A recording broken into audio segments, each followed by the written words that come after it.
Boa tarde a todos. Estamos mais uma vez aqui reunidos de forma remota para darmos continuidade aos estudos do Livro dos Espíritos aqui no Centro Espírita Casa do Caminho. Inicialmente foi pedido pela direção espiritual, pelo Dr. Herman, para que nós pudéssemos contribuir com a cesta de Natal das famílias que estão registradas na Casa do Caminho. Então ele pede para que nós possamos dar essa contribuição para essas pessoas que estão mais necessitadas que nós, que estão em condições realmente de grandes dificuldades, que nós possamos assim contribuir para que eles possam ter um Natal melhor do que o anterior, né? Então, que possam entrar lá no site da Casa do Caminho, lá tem a conta bancária, como fazer a doação, enfim, nós podemos verificar como fazer, né? E, inicialmente, vamos pedir aqui que nós possamos, que esses amigos espirituais da Casa do Caminho possam conduzir os nossos pensamentos ao entendimento melhor dessa obra, de todo esse esforço que Kardec fez para trazer para todos nós, junto com a espiritualidade, trazer esclarecimentos para que nós possamos ter uma vida melhor, mais segura, com melhor entendimento, né? E assim que a gente possa aqui começar os nossos estudos. Hoje nós vamos começar aqui no capítulo 4, Princípio Vital. São 3 itens: seres orgânicos e inorgânicos, a vida e a morte, inteligência e instinto. E Kardec já começa aqui definindo o que é ser seres orgânicos e inorgânicos.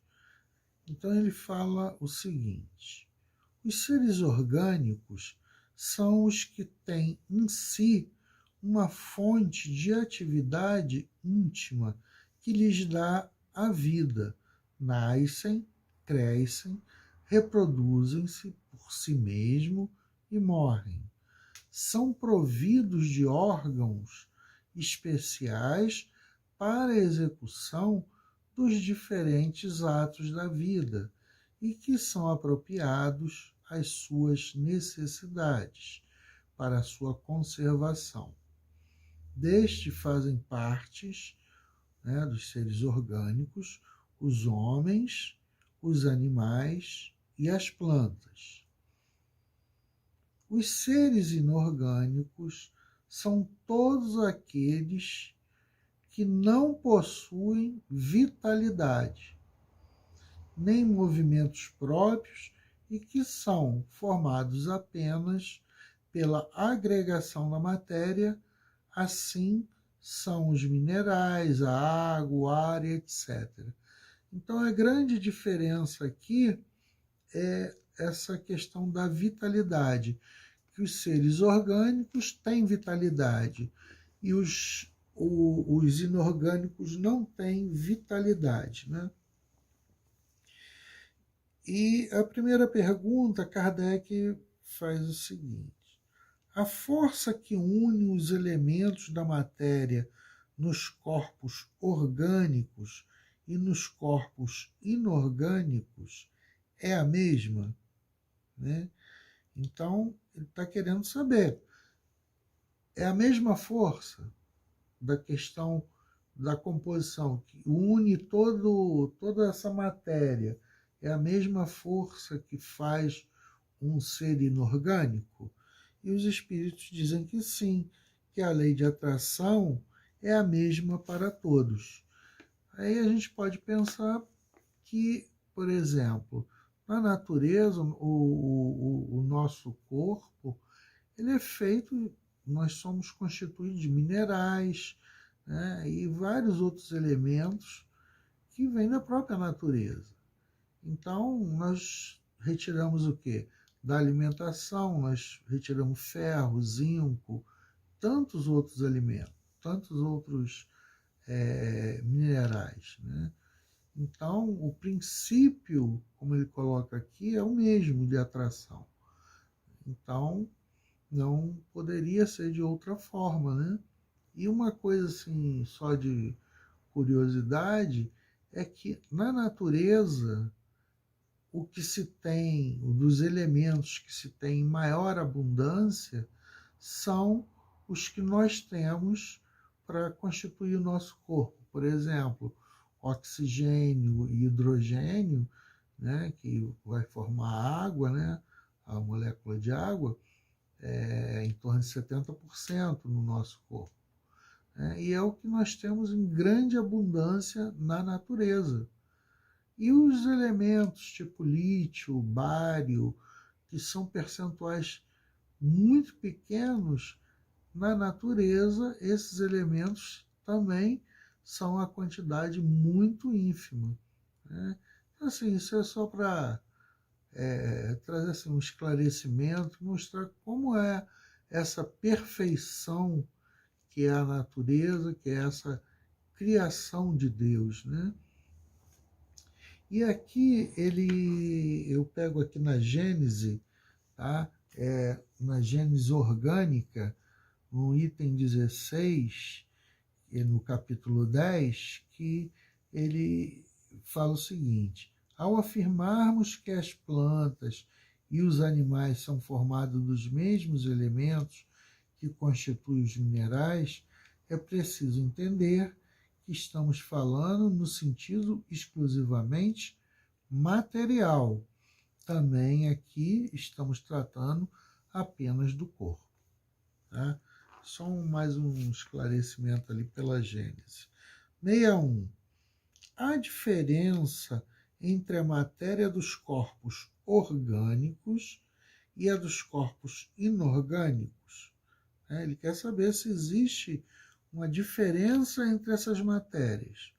E aí os espíritos nos respondem: a matéria é sempre a mesma, porém nos corpos orgânicos ela está animalizada.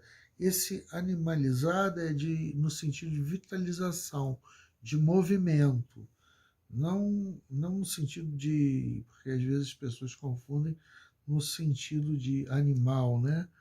E eu trago aqui também na Gênesis, deixa eu passar aqui, na Gênesis, no item 8, né, também aqui na orgânica, fala o seguinte: esta é, em poucas palavras, a lei que preside a formação de todos os corpos da natureza. Na realidade, isso começaria aqui. A inumerável variedade desses corpos resulta de muito pequeno número de princípios elementares, combinados em diferentes proporções. Quer dizer, todos os elementos, na realidade, são retirados da natureza, né? E há uma combinação desses elementos formando aqui tudo que nós temos, né? A folha colou, né? Para dar o exemplo, o oxigênio combinado em determinadas proporções com o carbono, o enxofre e o fósforo forma, respectivamente, o ácido carbônico, o ácido sulfúrico e o ácido fosfórico, né? Então, assim, ele está mostrando que todos esses elementos têm uma função, dependendo da mistura que se faça, da proporção, cada um deles vai gerar um outro elemento, né? Então, que a gente tenha a ideia, né, que tudo isso vem da própria natureza, né? Então, a gente retira todos esses elementos, né? Ferro, zinco, tudo através do quê? Da nossa alimentação. A gente pode pegar aí, por exemplo, o feijão, né? O feijão é rico em ferro. E você tem os outros alimentos aí, cada um tem uma propriedade, né? É uma quantidade de minerais diferentes uns dos outros, né? E no 62, qual a causa da animalização da matéria? Sua união com o princípio vital. E aqui, deixa eu ver aqui. Então, assim, essa união com esse princípio vital é a parte fundamental. E no capítulo, aqui no item 16, né, aqui no segundo parágrafo, ele fala o seguinte: existe na matéria orgânica um princípio especial, imperceptível, e que ainda não pode ser definido. É o princípio vital. Este princípio ativo no ser vivo é extinto no ser morto, mas nem por isso deixa de dar às substâncias as propriedades características que distinguem das substâncias inorgânicas. Então, aqui é um esclarecimento, ele mostrando que é esse princípio vital que dá essa diferença entre um ser orgânico e um inorgânico.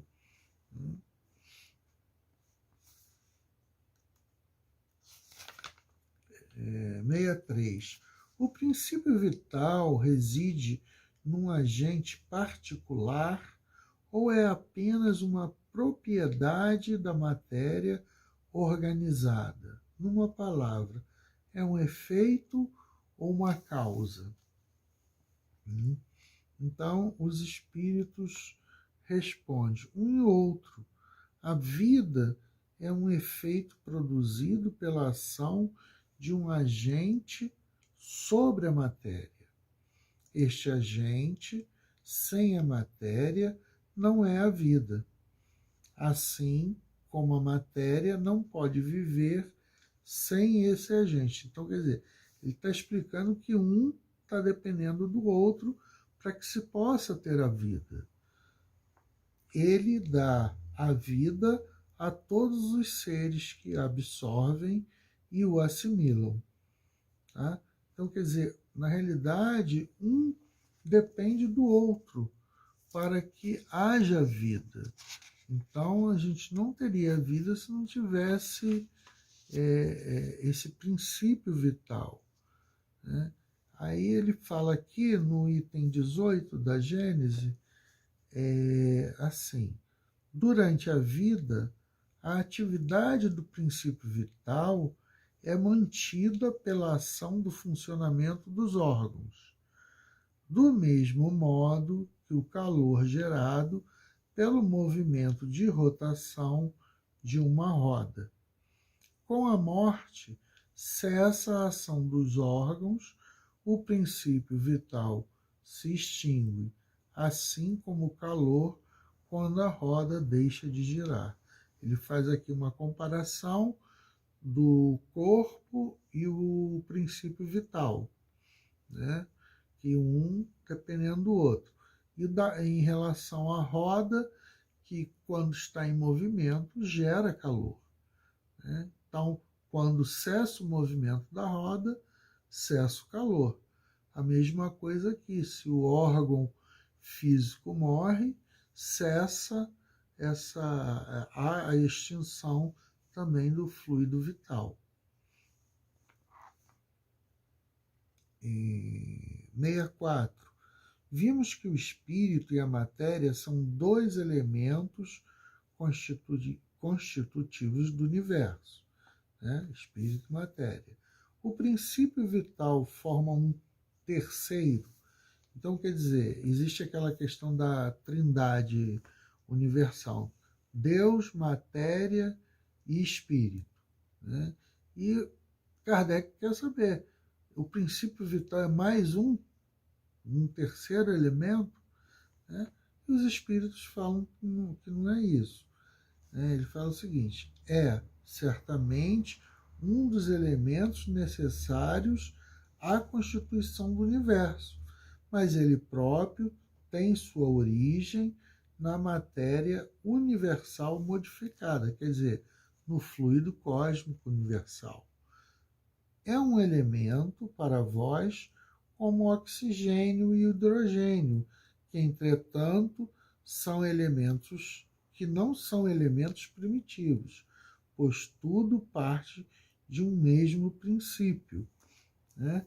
Então, tudo parte, na realidade, do fluido cósmico universal. Aí Kardec, aqui na Gênesis, ele começa a indagar, né? Será que o princípio vital é algo distinto, que tem uma existência própria?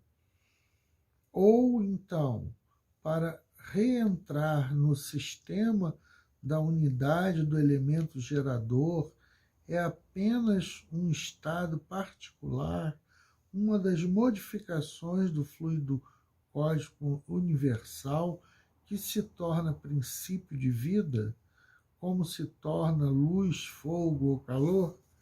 Aí a resposta, né, é neste sentido, é neste último sentido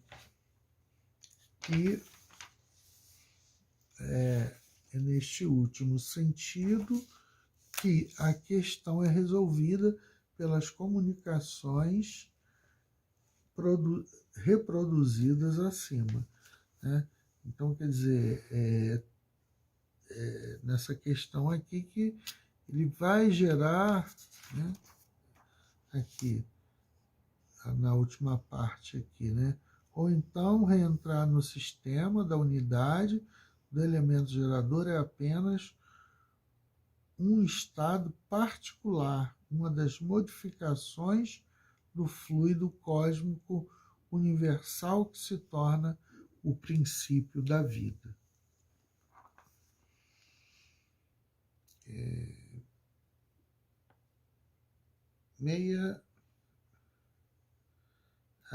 Aí vem a 64A.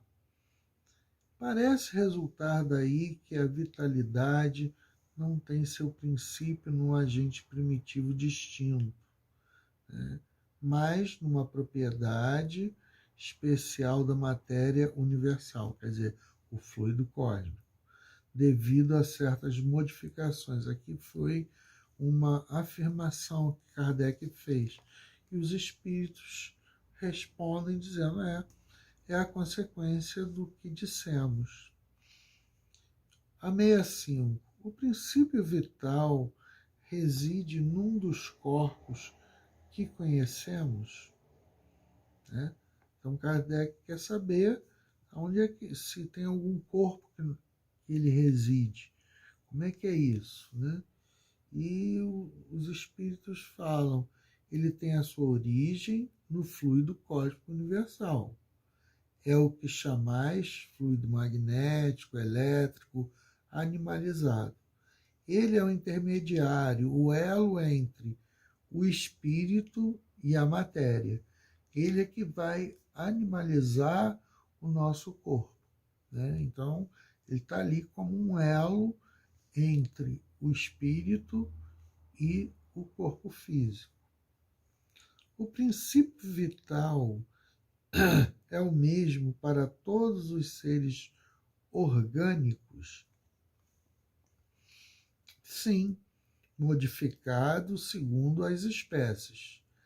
É o que lhes dá o movimento e a atividade e os distingue da matéria inerte, pois o movimento da matéria não é a vida. Ela recebe este movimento, não dá. Quer dizer, essa parte vital é que vai dar movimento à matéria, né? É como ele fala aqui no finalzinho. pois o movimento da matéria não é a vida, ela recebe este movimento. Né? Então, assim, para a gente ter esse entendimento realmente desse princípio vital, que é o que vai distinguir realmente entre os inorgânicos e os seres orgânicos, né? Esse movimento, essa vitalidade que nós temos é através desse princípio vital. 67.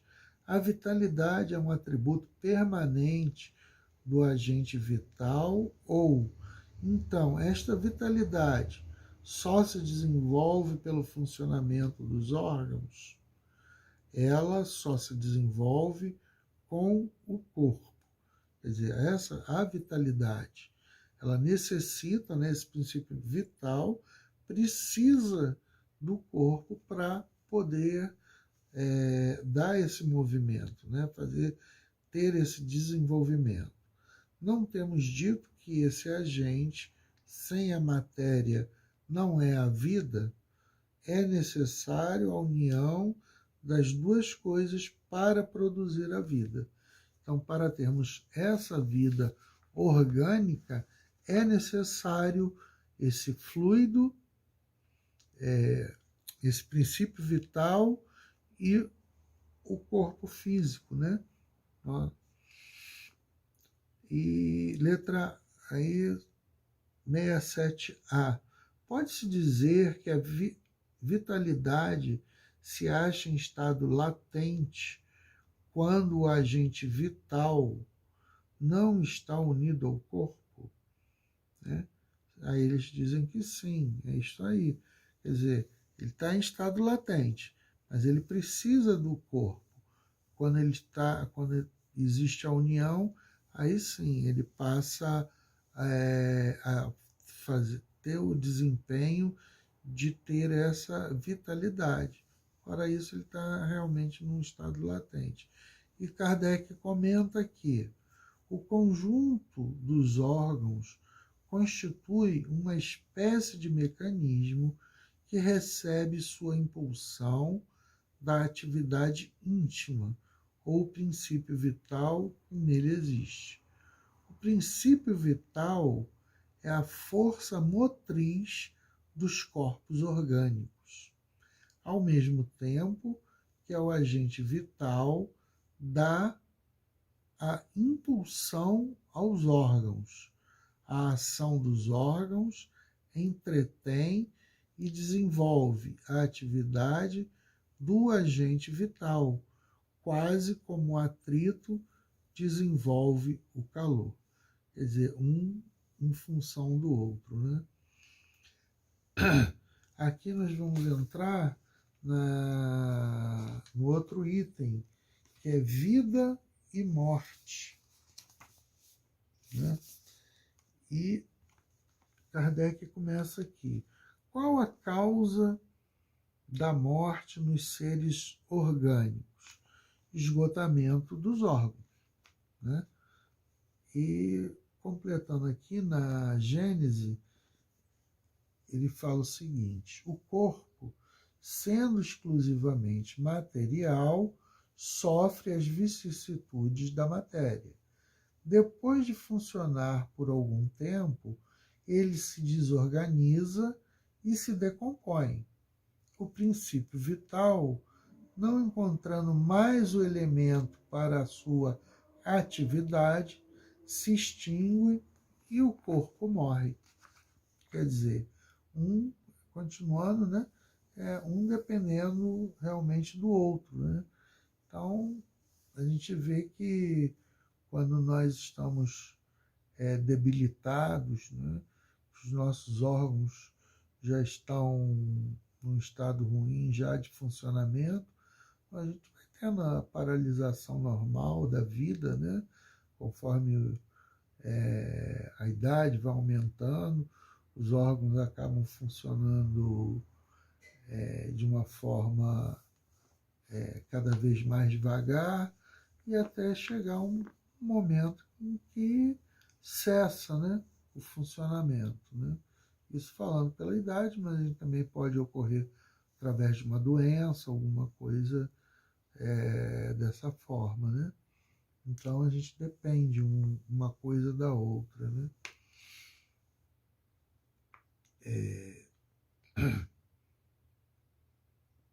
Na questão A, poder-se-ia comparar a morte à cessação do movimento numa máquina desorganizada? Sim. Se a máquina está desajustada, cessa a atividade. Se o corpo está enfermo, a vida se extingue, né? É o que eu falei. Por que uma lesão do coração causa mais a morte do que a de outros órgãos? Aqui a gente tem que observar que isso foi na época de Kardec, 1857, né, que a ciência não tinha todo esse desenvolvimento e que apenas o coração era considerado o principal órgão, né, que poderia causar a morte, né? E hoje, com a medicina, com todos esses avanços que nós sabemos que temos outros órgãos tão importantes quanto ao coração. E se não estiverem funcionando, nós vamos à morte, né? E os espíritos respondem: o coração é uma máquina de vida, mas o coração não é o único corpo cuja lesão ocasiona a morte. Ele é apenas uma das peças essenciais, né? Como todas as outras, né? O que se torna matéria e o princípio vital dos seres orgânicos quanto da morte deste.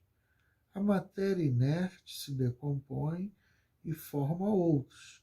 O princípio vital retorna à massa. Né? Quer dizer, o corpo físico, na realidade, a gente vai ter a decomposição e vai se transformar de novo, mais adiante, para um outro corpo físico. Né? Então, quer dizer, na natureza, nada se perde, né? Tudo vai se transformando e tudo volta à sua origem. E a gente fica nesse ciclo, né? E aí Kardec faz aqui, ó, a nota dele, né? Estando morto o ser orgânico, os elementos dos quais é formado sofrem novas combinações que constituem novos seres. Estes aurem na fonte universal o princípio da vida e da atividade, absorvem-no e o assimilam para desenvolvê-lo a essa fonte, quando deixarem de existir. Os órgãos são impregnados, por assim dizer, de fluido vital.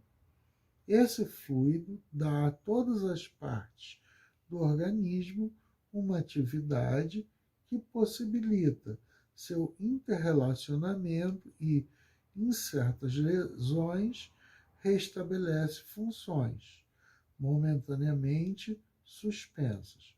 Porém, quando os elementos essenciais ao funcionamento dos órgãos estão destruídos ou muito profundamente alterados, o fluido é impotente para lhe transmitir o movimento da vida e o ser morre. Os órgãos reagem mais ou menos necessariamente uns sobre os outros. É da harmonia de seu conjunto que resulta sua ação recíproca. Quando uma causa qualquer destrói essa harmonia, suas funções cessam, como o movimento de um mecanismo cujas peças essenciais estão escangalhadas, assim como um relógio que com o tempo se gasta ou quebra por acidente e cuja força motriz é impotente para colocar em movimento. No aparelho elétrico temos uma imagem mais exata da vida e da morte. Este aparelho, como todos os corpos da natureza, contém eletricidade em estado latente. Os fenômenos elétricos apenas se manifestam quando o fluido é colocado em atividade por uma causa especial. Então, poder-se-ia dizer que o aparelho está vivo. Vindo a cessar a causa da atividade, o fenômeno assim, espécies de pilha ou aparelhos elétricos nos quais a atividade do fluido produz o fenômeno da vida. A cessação dessa atividade produz a morte. Então, assim, tem que estar tudo funcionando, né? Então, a gente depende desse fluido, desse princípio vital, né? E quando os órgãos estão num estado que já não tem mais uma recuperação, a gente vai à morte do corpo físico, né? Porque o espírito continua. Inteligência e instinto. A inteligência é um atributo do princípio vital? Aí os espíritos falam que não, visto que as plantas vivem e não pensam, né? Elas só possuem a vida orgânica. A inteligência e a matéria são independentes, já que um corpo pode viver sem a inteligência, né? Então, quer dizer, um corpo orgânico, como ele coloca aqui, não tem inteligência, não necessariamente, mas vai continuar vivendo normalmente, né? É isso só, quer dizer, não é o princípio vital que dá inteligência. Essa inteligência, ela vem do espírito, né? E cada reencarnação, cada progresso que fazemos, essa inteligência vai aumentando, porque na realidade isso é do espírito e não do princípio vital. E aí ele continua aqui, mas a inteligência só pode manifestar-se por meio dos órgãos materiais. É necessário a união do espírito para intelectualizar a matéria animalizada, né? Então, depende do espírito, né? Essa inteligência é dele. A nota de Kardec: a inteligência é uma faculdade especial própria a algumas classes de seres orgânicos e que lhes dá, com o pensamento, a vontade de agir, a consciência de sua existência e de sua individualidade, assim como os meios de estabelecer relações com o mundo exterior e de proverem as suas necessidades. Podem distinguir-se assim. Então, Kardec aqui ele vai fazer uma separação disso. Os seres inanimados constituem unicamente de matéria sem vitalidade nem inteligência. São corpos brutos, são os minerais, né? 2. Os seres animados que não pensam, formados de matérias e dotados de vitalidade, porém desprovidos de inteligência, que são as plantas, né? Plantas e os animais. 3. Os seres animados que pensam, formados de matérias, dotados de vitalidade, que possuem a mais um princípio inteligente que lhe dá a faculdade de pensar, o espírito, né? Qual é a fonte da inteligência? Nós já dissemos, a inteligência universal. Né?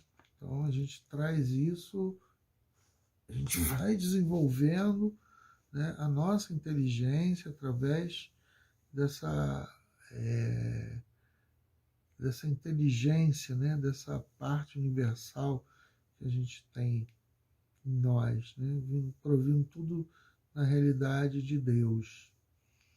Poder-se-ia dizer que cada ser aure uma porção de inteligência da fonte universal e assimila, como aure e assimila o princípio da vida material? Resposta: isto é apenas uma comparação, mas que não é exata, porque a inteligência é uma faculdade peculiar a cada ser e constitui sua individualidade moral. Além disso, vós os sabeis, há coisas que não é dado ao homem penetrar. No momento é uma delas. Né? Então, é importante que a gente saiba que essa individualidade nós vamos crescendo como espírito, né? E cada progresso, cada reencarnação, a gente vai caminhando, vai se melhorando, né, até podermos chegar a um ponto de espíritos puros e vamos poder ter compreensões que no momento não, como ele coloca aqui, que não é possível nós agora entendermos sobre isso. O instinto é independente da inteligência? Não. Precisamos, pois, é uma espécie de inteligência. O instinto é uma inteligência não raciocinada. É através dele que todos os seres provêm as suas necessidades. Né? Quer dizer, é através do nosso instinto é que nós conseguimos prover essas coisas. Independente se nós tivermos inteligência, né, se nós tivermos esse desenvolvimento, o nosso instinto ele vai sempre existir, independente do nível a qual nós estamos.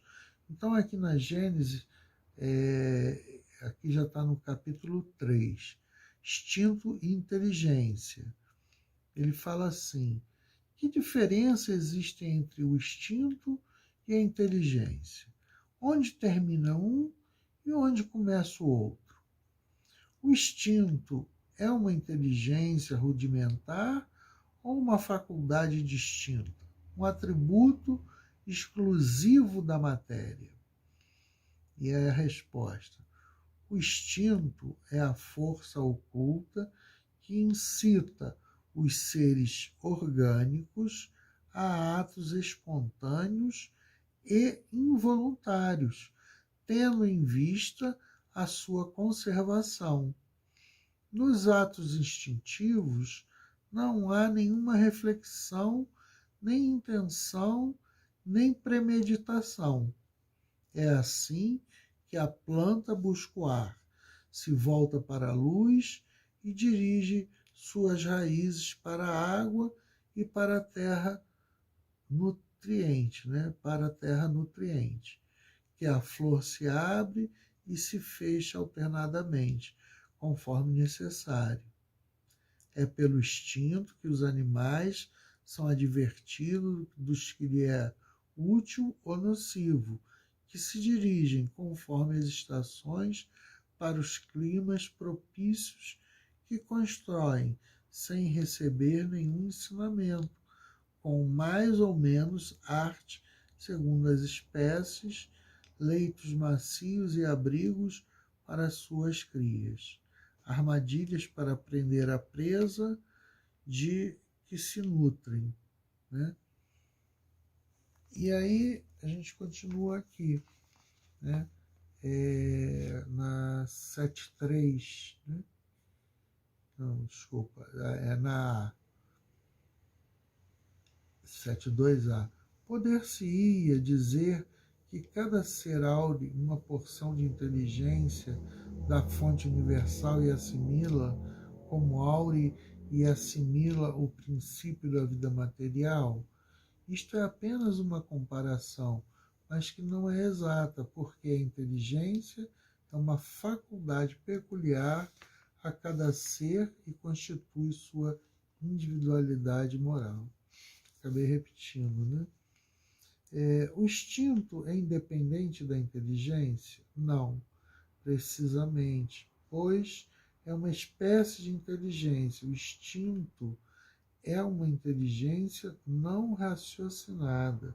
É através dele que todos os seres provêm as suas necessidades. 7.4. Pode-se demarcar um limite entre o instinto e a inteligência, isto é, precisar onde termina um e começa o outro? Não, pois frequentemente eles se confundem, porém podem-se distinguir muito bem os atos que advêm do instinto daqueles que derivam da inteligência.